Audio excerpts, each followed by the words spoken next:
Meu nome é Cláudia de César e nós vamos conversar hoje sobre os tributos que incidem sobre o patrimônio. Vou pedir a permissão de vocês para compartilhar minha tela.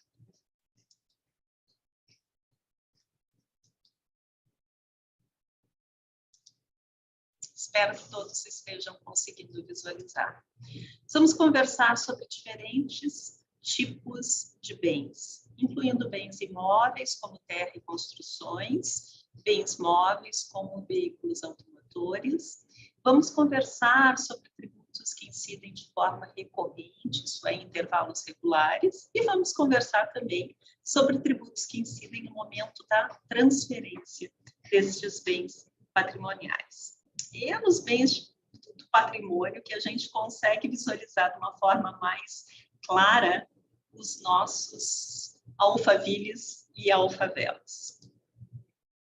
De uma forma bem simplificada, nós podemos definir o patrimônio como a riqueza acumulada, não somente na vida do indivíduo, mas incluindo ali a riqueza que lhe foi transferida dos seus antepassados ou cônjuges por décadas ou séculos e que será transferida também por esse indivíduo.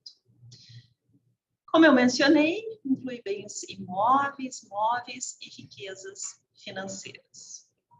Um bem incluído no patrimônio, que eu diria que é um dos principais componentes do patrimônio, principalmente quando a gente fala de patrimônio das famílias, é a terra.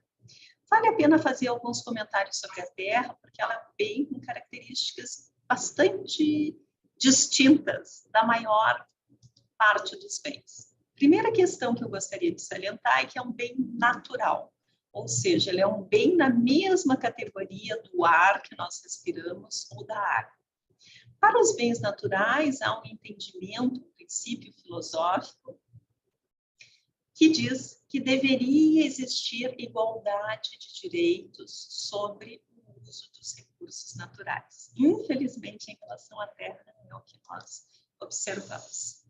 Uma outra característica bem específica da terra é que a sua oferta é fixa. O homem não consegue nem produzir a terra, nem reproduzir a terra. E desta qualidade específica, resultam algumas características interessantes em termos tributários. Por exemplo, o tributo que incide sobre a terra, ele não é sujeito a perdas de eficiência. A sua instituição ou aumento de alíquotas não vai resultar numa menor produção da terra, justamente porque nós não produzimos a terra. O imposto que incide sobre a terra, ele é capitalizado no valor do imóvel, de tal forma que, ao invés dele aumentar o seu preço de comercialização, ele reduz o seu preço de acesso. Por quê? Porque uma parte eu vou pagar na negociação e a outra parte eu vou pagar ao longo do tempo, através do imposto das vias tributárias. Uma outra questão que vale a pena a gente mencionar é sobre a valorização da terra. Em geral, grande, mas eu diria a maior parte da valorização da terra ela é resultante de investimentos públicos. A partir do momento que eu garanto o acesso a serviços básicos, ou que eu revitalizo algumas áreas, que são ações desenvolvidas através de um esforço da comunidade, há uma valorização dos imóveis que foram beneficiados. De tal forma que existe o entendimento de que essa valorização que foi gerada por esforços da comunidade, que ela deve ser recuperada também para benefício da comunidade, quer seja pelas vias tributárias, quer seja através da aplicação de instrumentos de política urbana. Alguns autores, inclusive, explicam isso como o círculo virtuoso da tributação sobre a terra. Existem algumas limitações também. Por exemplo, uma delas é sobre o enriquecimento ilícito, que está previsto no Código Civil, não, uma proibição ao enriquecimento ilícito. E esse enriquecimento que se dá através de investimentos públicos, ele é entendido como um enriquecimento ilícito, ou seja, o proprietário da terra não fez nada para receber aquela valorização, justificando assim a recuperação dessas mais-valias, desta valorização gerada pelo esforço da comunidade. Há também limites. Por mais que a nossa Constituição garanta o direito à propriedade privada, a propriedade deve cumprir com a sua função social, de acordo com o artigo 182 e 183 da Constituição.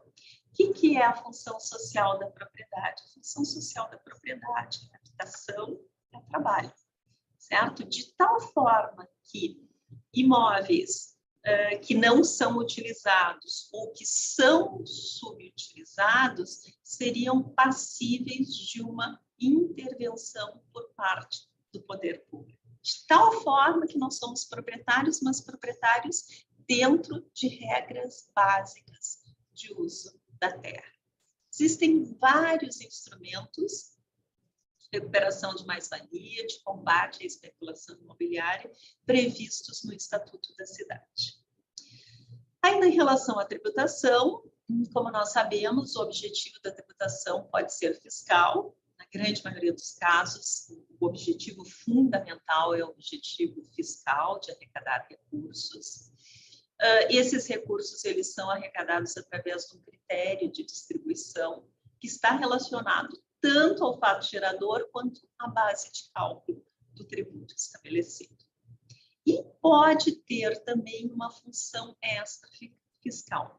Os tributos ao patrimônio, eles se prestam muito para essa função extra fiscal. A primeira delas seria a redistribuição da riqueza.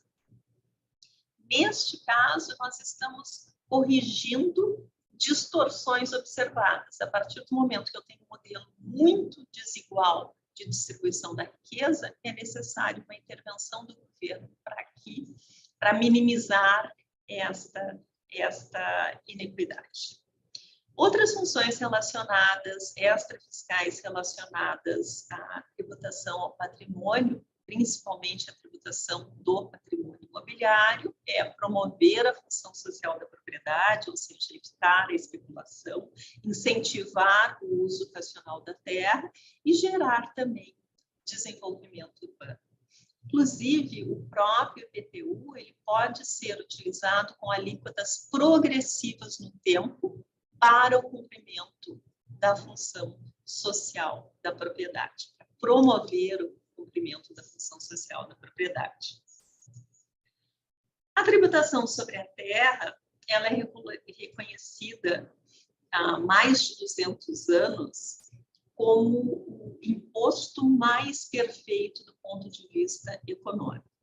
No seu livro Progresso e Pobreza, publicado em 1879, Henry George dizia que a aplicação de um imposto único sobre o valor da terra era a única forma de compensar a injustiça causada pela propriedade privada.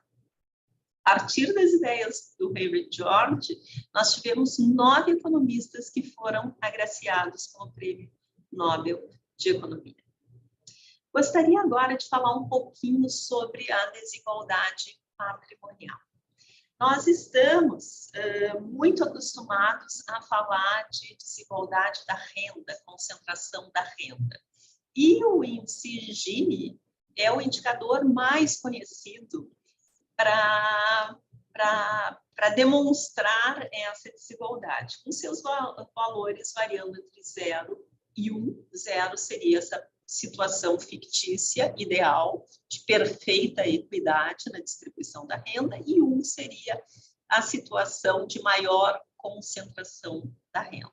No caso do Brasil, no nosso melhor ano, o nosso índice foi 0,5, que é um índice elevado se comparado com os países desenvolvidos, ou mesmo com países em desenvolvimento, cuja a renda é distribuída de uma forma um pouco mais justa. E os nossos piores resultados são ao redor de 0,60%, 0,62%, que mostra uma forte concentração da renda. A partir dos trabalhos de Piketty, houve um interesse crescente por estabelecer um índice semelhante para mensurar a concentração da propriedade, a concentração da riqueza. Então, algumas organizações desenvolveram um índice semelhante. Não se chegou ainda a um índice global, né, onde a gente consiga verificar um Gini para o patrimônio, considerando um número muito grande de países. Mas existem alguns cálculos que foram desenvolvidos. Um deles foi desenvolvido em 2015 para 10 países, e esse Gini do patrimônio no Brasil foi de 0,89. Vejam bem, a nossa distribuição de renda já é bastante injusta, em torno de 0,55, 0,54, 0,53 na sua média. E a desigualdade do patrimônio é muito, mas muito maior. Tem também um estudo de Callistre, né, André Callistre, do IPEA, desenvolvido em 2018, que ele analisa 480 mil declarações de bens que foram realizadas pelos candidatos a prefeito e vereador na campanha de 2016. E ele calcula um índice Gini também para mensurar a desigualdade do patrimônio, que é muito parecido com o valor que eu comentei com vocês, que está presente no Global Wealth Report. 0,86 foi o valor calculado pelo Callistre. Então, a gente pode ver que existem evidências que a nossa desigualdade do patrimônio seja realmente muito, mas muito superior à desigualdade da renda. Nesse trabalho do Callistre, ele identificou que 73% do valor do patrimônio se concentrava em bens imóveis. Ainda em relação ao trabalho do Callistre, pegando 3 classes de declarantes do imposto de renda, até 5 salários mínimos entre 5 e 20, superior a 20, nós conseguimos visualizar também que a concentração do patrimônio, que ela é muito maior do que a concentração dos rendimentos. Por exemplo, o grupo formado por declarantes acima de 20 salários mínimos, que em 2014 representou 8,5% dos declarantes, participavam de 30% dos rendimentos tributáveis e participavam de quase 57% do valor total do patrimônio declarado para fins de imposto de renda. E asseguro para vocês que o patrimônio declarado ele é um patrimônio subdeclarado. Então, possivelmente, esse resultado é bem pior. Vamos entrar na parte 2 agora e falar sobre os tributos que incidem sobre o patrimônio. Sobre bens imóveis, nós temos o IPTU e o ITR. Temos que são tributos que incidem de forma recorrente.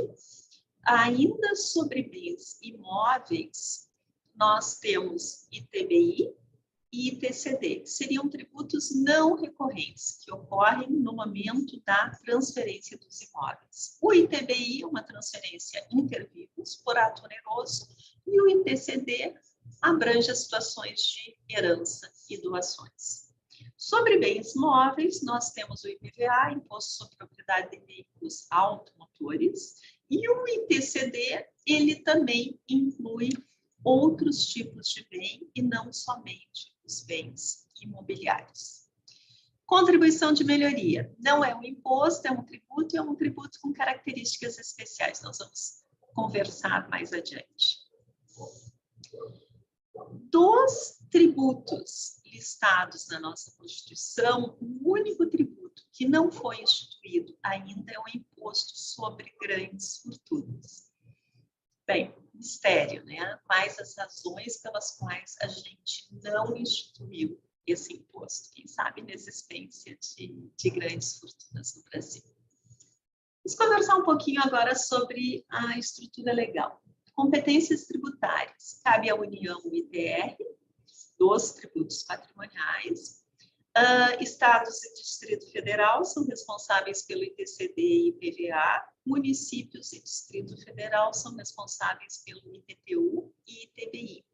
Contribuição de melhoria pode ser instituída por qualquer ente federativo.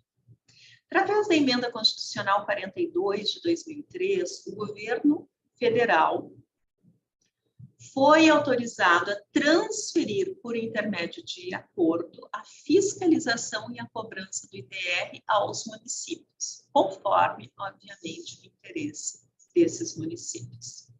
Neste caso, ao invés de caber ao município 50% da arrecadação, que é prevista em termos de transferências intergovernamentais, cabe ao município 100% da receita. Entretanto, o município não pode decidir alíquotas, não pode decidir isenções. Ele fica responsável exclusivamente pela fiscalização e cobrança do imposto. Fato gerador dos impostos que estão relacionados à propriedade, eu queria chamar para vocês que tanto o IPTU e o ITR prevê situações não apenas de propriedade, mas também de titularidade do domínio útil e posse do imóvel. É bastante interessante incluir a posse do imóvel, porque nós somos um país de grande informalidade territorial. Então, a partir do momento que a gente não inclui as situações de posse, é capaz de nós excluirmos da nossa base tributária um percentual muito grande, mas muito grande mesmo, de imóveis. Essa posse, ela é uma posse em determinadas condições, ou seja, é aquela posse que poderia ser objeto de uso capião. Então, ela tem algumas características. IPVA, fato gerador, propriedade de veículos automotores. ITBI, transmissão intervivos, como eu havia explicado para vocês, por ato oneroso e de bens imóveis ou direitos reais a eles relativos. ITCD inclui bens ou direitos de qualquer natureza, não apenas os bens imobiliários. E ocorre a partir da morte ou doação, não é intervivos a transação. Com relação ao IPVA, por mais que a legislação fale em veículos automotores, o que incluiria não apenas veículos terrestres, mas outros tipos de meios de transporte, como embarcações e jatinhos, há um entendimento do Poder Judiciário de que o tributo se restringe a veículos automotores terrestres. Isso não está escrito, mas foi objeto de uma interpretação. Então, se algum de vocês tem aquele sonho de comprar um iate ou um jatinho, este é o país certo para que a gente realize o nosso sonho de consumo. Base de cálculo dos impostos ao patrimônio. Como vocês podem observar, a palavrinha mágica é valor venal.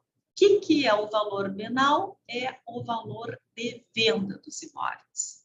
Há um entendimento consolidado no Poder Judiciário de que, quando nós falamos em valor venal, valor de venda, estamos falando no valor de mercado dos bens.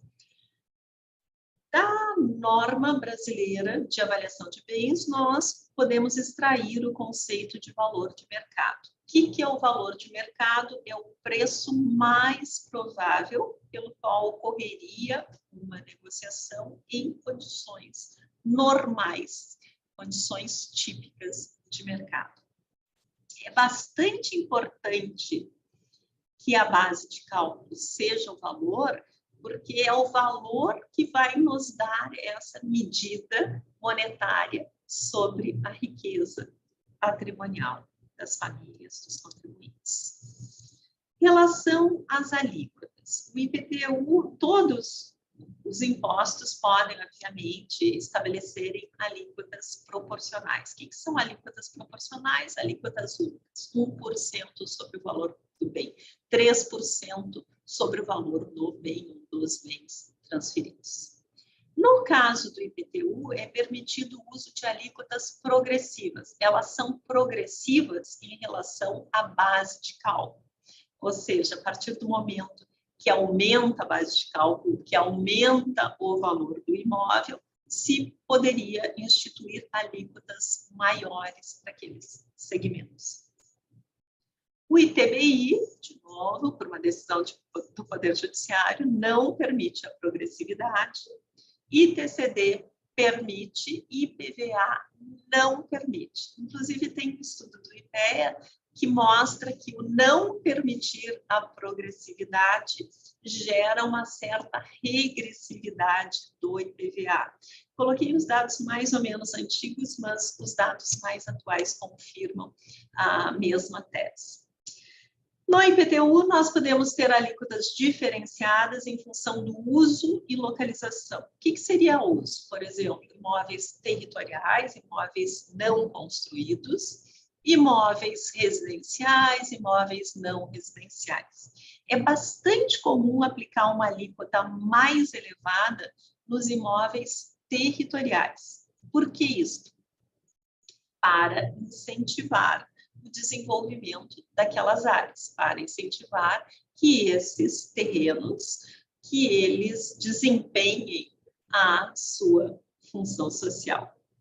Com relação à localização, também alguns municípios adotam, né, áreas nas quais todos os serviços de infraestrutura estão disponíveis, uma alíquota maior. Áreas mais carentes ou com serviços não satisfatórios em termos de infraestrutura urbana, alíquotas menores. É possível também. ITBI pode ser também empregado com alíquotas diferenciadas. ITCD, por tipo de bem ou por parentesco, e IPVA se podem aplicar alíquotas diferenciadas de acordo com o tipo do veículo ou o seu uso. Tipo do veículo normalmente utilizam tipo de combustível utilizado naquele veículo e o uso veículos utilitários ou veículos de passeio. Com relação ao ITR, como ele é instituído em nível nacional, nós podemos aqui trazer quais as alíquotas que são utilizadas para fins de ITR. Na Constituição, fala em alíquotas progressivas para desestimular a manutenção de propriedades improdutivas. Eu acho que o conceito está um pouco equivocado, porque o progressivo deveria ser progressivo em relação à base de cálculo. De toda forma, é o conceito que foi utilizado pelo legislador. Então, foram estabelecidas classes de acordo com a área territorial e diferentes graus de utilização. Se vocês observarem naquela coluna no qual o grau de utilização é mais elevado, superior a 80%, as alíquotas começam em 0,03%. Na segunda classe, eu posso ter 200 hectares de terra e a alíquota que incide é 0,07%. Até que acima de 5 mil hectares de terra, a alíquota é de 0,45%. Ou seja, as alíquotas são muito, mas muito baixas. Por outro lado, a partir do momento que existe uma baixa utilização da terra, a alíquota pode chegar a 20%, que seria uma alíquota fundamentalmente confiscatória. Então, essa estrutura de alíquotas deveria realmente ser repensada. Como ele é um imposto por homologação, obviamente que todos reconhecem como se seus imóveis tivessem um ótimo grau de utilização. E o valor mínimo a ser declarado, alguns anos atrás, era de R$10. Então, jocosamente, se comentava que o ITR era um imposto de R$10, já que a grande maioria dos contribuintes declarava R$10.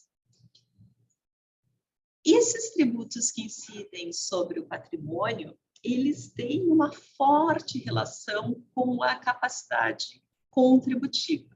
Isto é fundamentalmente devido à sua base de cálculo, que é o valor dos imóveis.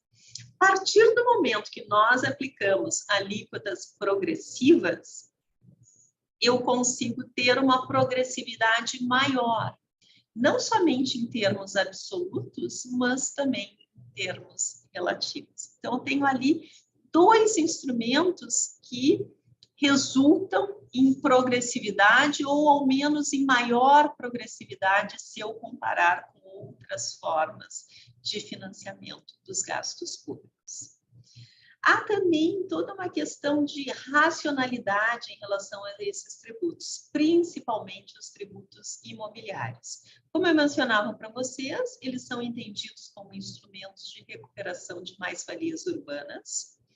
Existe uma facilidade de compreensão, o contribuinte consegue entender de uma forma muito clara qual é a base de cálculo e qual é o fato gerador, ou seja, por que este tributo está sendo cobrado.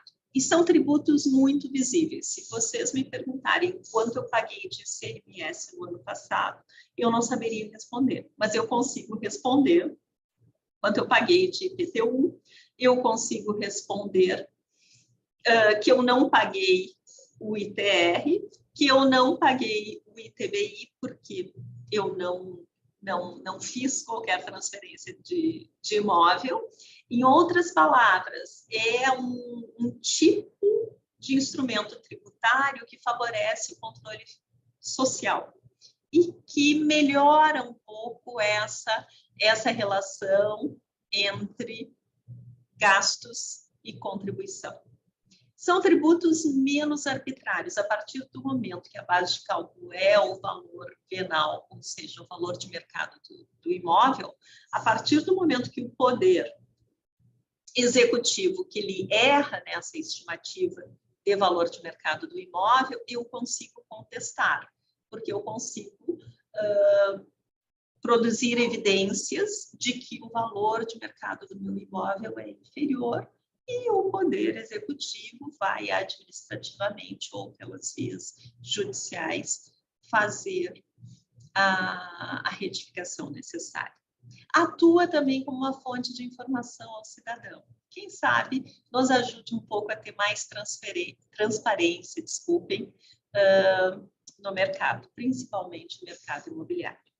As imunidades são as mesmas que vocês já discutiram nas outras disciplinas previstas no artigo 150 da Constituição Federal.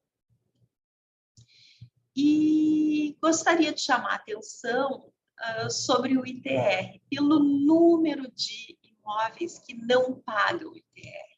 Então, há um grupo de áreas que são consideradas não tributáveis. Há casos de não incidência. Há ainda uma série de situações de isenções. E, além de tudo isso, aquelas alíquotas absolutamente baixas. De tal forma que o ITR é pago de uma forma muito subutilizada, vamos dizer assim.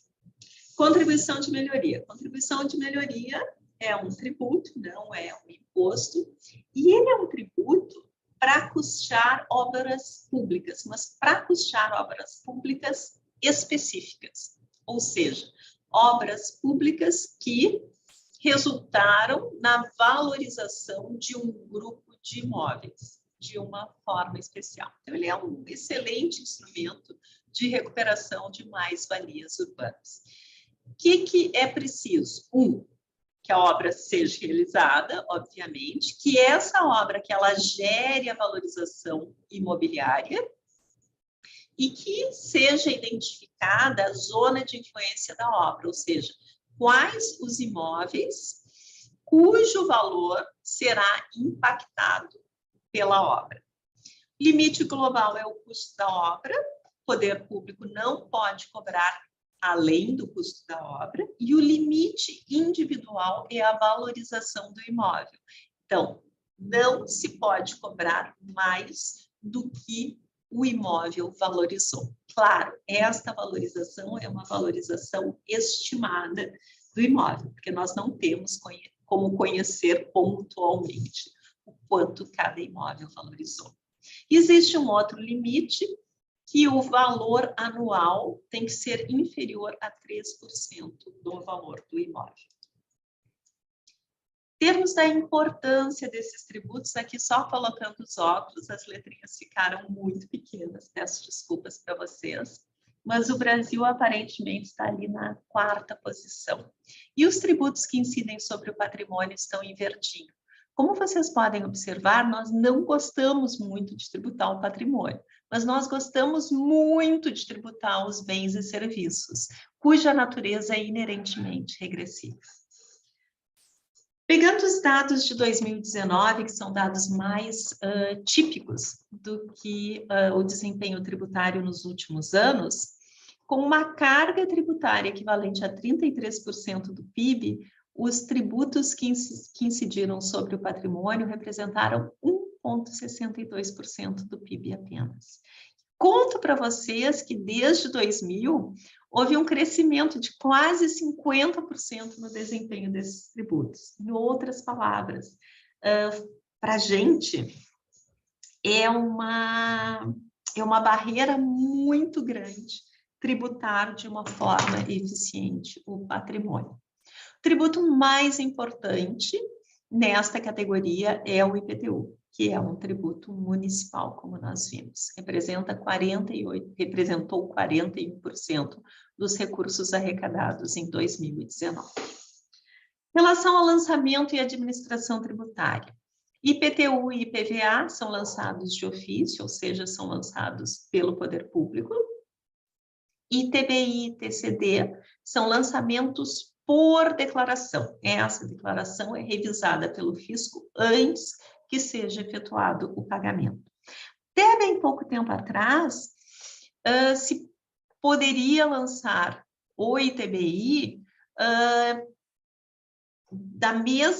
utilizando o mesmo valor venal estimado para fins de IPTU. Recentemente, houve mais uma intervenção do Poder Judiciário na tributação do patrimônio, dizendo que não, que isto estava proibido e que valeriam estimativas caso a caso ou o uso do valor declarado apenas, e que não poderiam ser usados modelos de avaliação em massa, que é uma excelente alternativa para fazer a estimativa do valor. De novo, o Poder Judiciário colocando ali alguns elementos complicadores, restringindo a tributação do patrimônio. O ITR, ele é lançado por homologação, ou seja, o contribuinte vai lá, declara, paga e o fisco corre atrás para fazer a revisão. Como a base de cálculo é o valor do imóvel, eu diria que esse tipo de lançamento ele não é adequado às características do tributo. Em relação ao IPTU e também aos outros impostos que incidem sobre o patrimônio, é muito importante que o poder público mantenha um cadastro territorial com os diferentes níveis de informação, incluindo edificações, incluindo serviços públicos que beneficiam esses imóveis, incluindo o potencial de desenvolvimento desses imóveis. Por quê? Porque todos esses atributos, eles influenciam diretamente no valor de mercado dos imóveis. E a gente só vai conseguir estimar com um grau de precisão aceitável se eu conhecer as características físicas de localização e o potencial construtivo desses imóveis. E também absolutamente necessário que os municípios que eles tenham observatórios do mercado imobiliário. O que são esses observatórios do mercado imobiliário? São fundamentalmente bases de dados sobre preços de venda e preços de oferta dos imóveis. A partir da construção desses observatórios é que eu vou conseguir selecionar as minhas amostras de dados para que eu possa desenvolver modelos de avaliação em massa dos imóveis. Por que a gente não realiza avaliações individuais, ou deveríamos manter as avaliações individuais para os imóveis atípicos? Porque no caso do IPTU, ou mesmo do ITR, eu tenho que avaliar todos os imóveis da minha base de dados, de tal forma que seria inviável ficar realizando avaliações caso a caso, e perderia também um pouco da uniformidade do processo. Desafios que nós enfrentamos no Brasil e em outros países latino-americanos é a informalidade territorial. Toda terra e se todas as construções, se elas fossem formais, seria muito fácil nós mantermos o cadastro territorial atualizado. Infelizmente, isto não acontece. A cidade é dinâmica, de tal forma que as atualizações são contínuas e é bastante desafiador manter os dados atualizados sobre cidades que apresentem uma grande magnitude de imóveis informais. Contei para vocês que são tributos muito visíveis e contei que eu considero essa uma característica bastante positiva, que incentiva o controle social, etc. Essa característica bastante positiva, ela traz também um grande desafio. Esses tributos, eles são sujeitos a fortes pressões. É muito difícil para o Poder Legislativo se posicionar favoravelmente a esses tributos. E quando se posiciona, existe um preço a pagar da parte dos eleitores.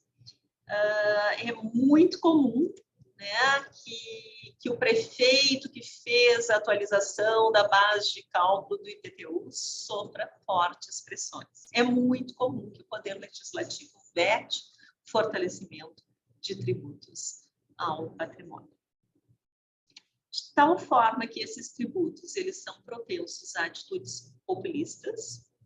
É muito comum os casos de subavaliação e também de perda de arrecadação devido ao cadastro desatualizado. E eu diria para vocês que se nós formos observar as decisões do Poder Judiciário, essas decisões, elas apresentam um viés contra o fortalecimento dos tributos ao patrimônio.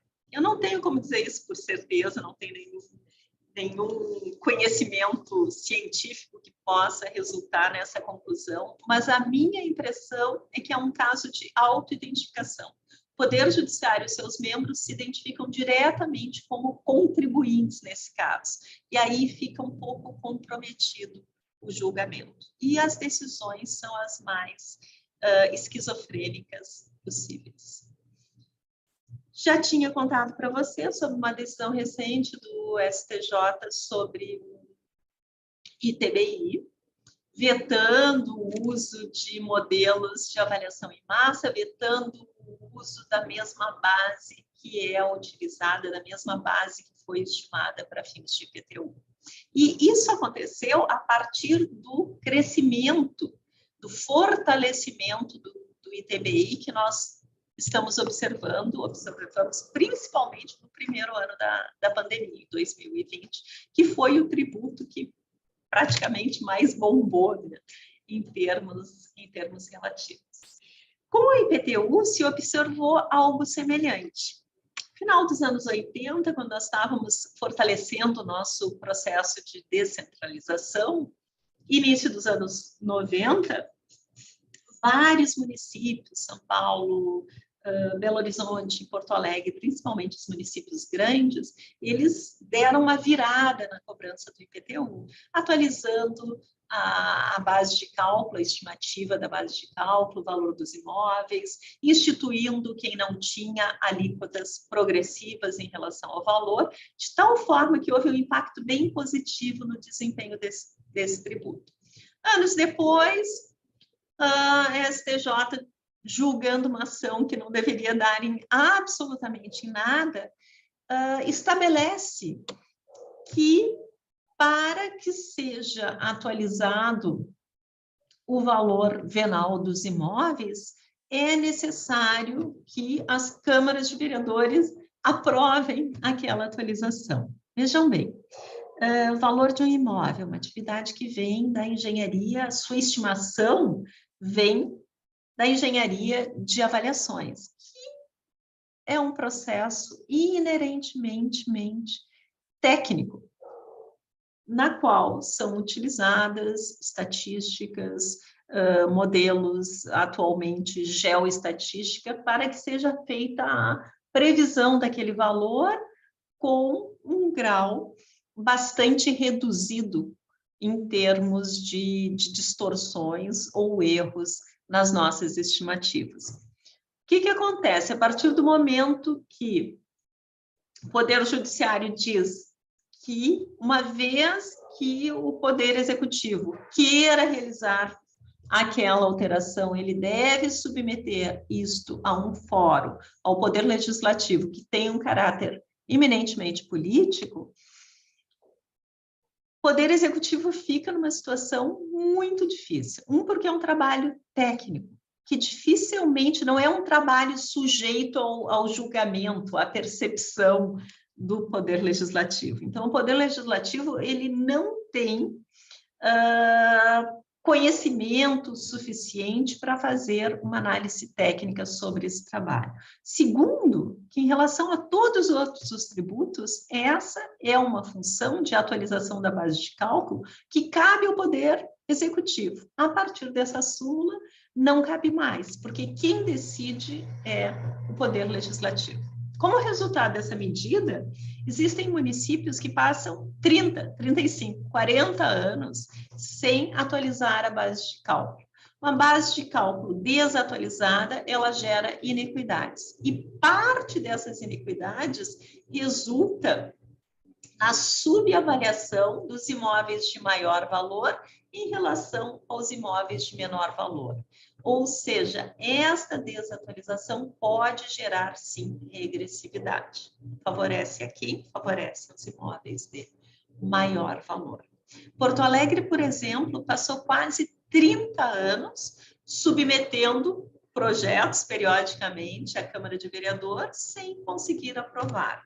E depois de um esforço desumano para conseguir aprovar a atualização da base de cálculo do IPTU, anos mais tarde, o novo prefeito que assume o município de Porto Alegre decide congelar aquela situação e não aplica a legislação que já estava aprovada. Tamanho é o populismo relacionado aos tributos que incidem sobre o patrimônio.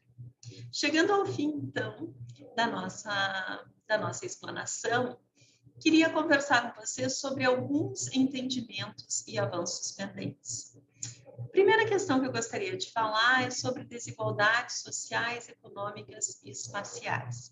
Tem um trabalho bem interessante da CEPAL que mostra que existe uma correlação inversa entre produtividade e desigualdade.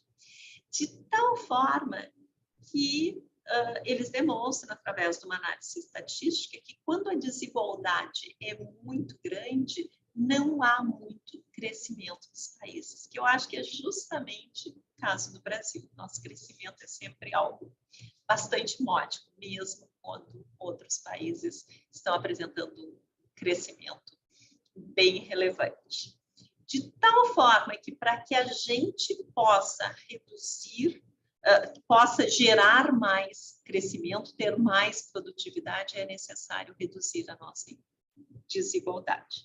Os tributos ao patrimônio, eles ajudam nesse processo. E os tributos ao patrimônio imobiliário, eles têm essa boa relação com o desenvolvimento urbano, com o fornecimento de serviços, com a recuperação das mais-valias, da valorização gerada por investimentos públicos, de tal forma que eles viabilizam uma melhor distribuição dos ônus e benefícios gerados pela urbanização. Combatem também a especulação imobiliária e promovem a função social da propriedade. Terceira questão é a gente conseguir passar para o cidadão a percepção que atualizar a avaliação dos imóveis para fins tributários e fazer com que essas avaliações reflitam o valor de mercado dos imóveis tem a ver com equidade na distribuição da carga tributária. Então, quando é anunciado que o valor venal para fins de IPTU vai ser atualizado, é uma notícia boa, não é uma notícia ruim, porque vai reduzir injustiças na distribuição da carga tributária. Finalmente, último ponto que eu gostaria de fazer é que existe um potencial de melhoria muito grande em relação a esses tributos. Por exemplo, em relação ao IPTU, representou em 2019 0,67% do PIB. Existem vários estudos que foram desenvolvidos quando o imposto ainda representava ao redor de 0,50% do PIB, que mostram que nós poderíamos mais do que dobrar a arrecadação do IPTU. Na época, se produziria entre 24 e 42 bilhões a mais para investimentos públicos. ITR. Bom, o ITR é o fiasco, né? Ele representa basicamente nada, né? Se a gente extinguir o ITR, ninguém perde muito. Nós temos que perceber que apenas 0,64% da área do território brasileiro é urbana, de tal forma que eu tenho 8,4 milhões de quilômetros quadrados de área rural. A área rural é maior do que 155 vezes o tamanho da nossa área urbana. Então, por mais que eu aplique uma alíquota reduzida, que eu acho que cabe sim aplicar uma alíquota reduzida, o ITR ele tem que render pelo menos entre 20%, 25%, 30% do que nós arrecadamos de IPTU. Então, de 0,02, quem sabe a nossa expectativa de crescimento esteja entre 0,2% e 0,30% do PIB. Em relação ao IPVA, eu acho que ele apresenta um bom desempenho. Em muitos municípios se arrecada mais de IPVA, mais do imposto que incide sobre os veículos, do que do imposto que incide sobre a propriedade. Mas há um probleminha de legitimidade. Como que nós não vamos tributar os jatinhos ou as embarcações e vamos tributar as motocicletas usadas muitas vezes para fazer entregas? Então, nós temos que melhorar nesse quesito. E isso, novamente, foi criado por esse entendimento equivocado do Poder Judiciário. ITCD.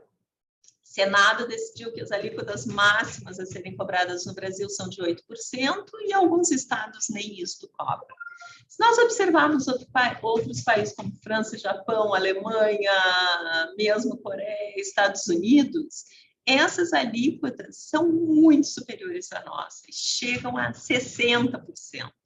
Não precisamos chegar a 60%, mas pelo menos algo ali parecidinho com o Chile. Então, só essa alteração de alíquotas, que deveríamos cobrar em torno de 24%, 25%, já nos levariam a 0,2% do PIB a mais, como um desempenho potencial do ITCD. Além disto, o nível das avaliações, em geral, na maioria dos estados, ele é bem abaixo do valor de mercado. O mesmo acontece para o IPTU, por isso essa grande margem de crescimento.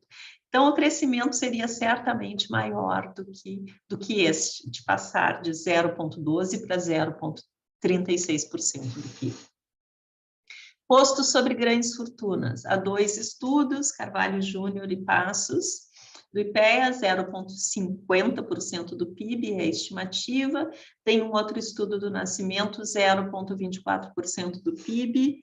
Acho que o DÃO também tem um estudo, não me recordo agora qual o valor estimado pelo grupo do DÃO. Contribuição de melhoria.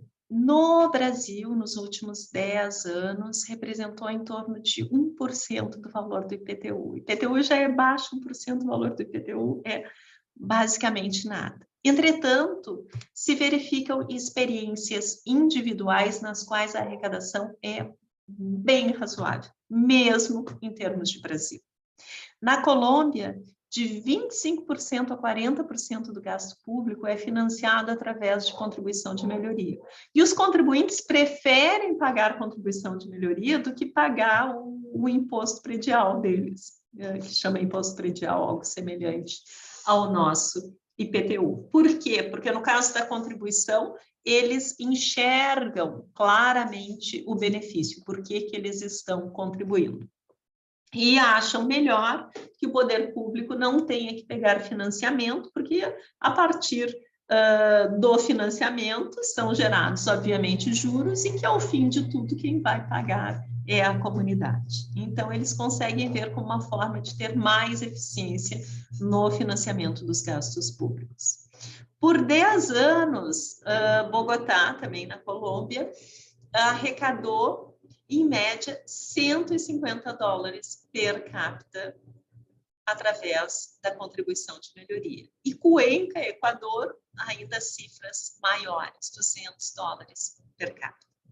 Em relação ao IPTU, eu acho que nós desperdiçamos um pouco a oportunidade de transformar ITBI, de transformar o ITBI numa grande fonte de informações para que seja estimado com um grau maior de precisão o valor venal dos outros tributos que incidem sobre o patrimônio.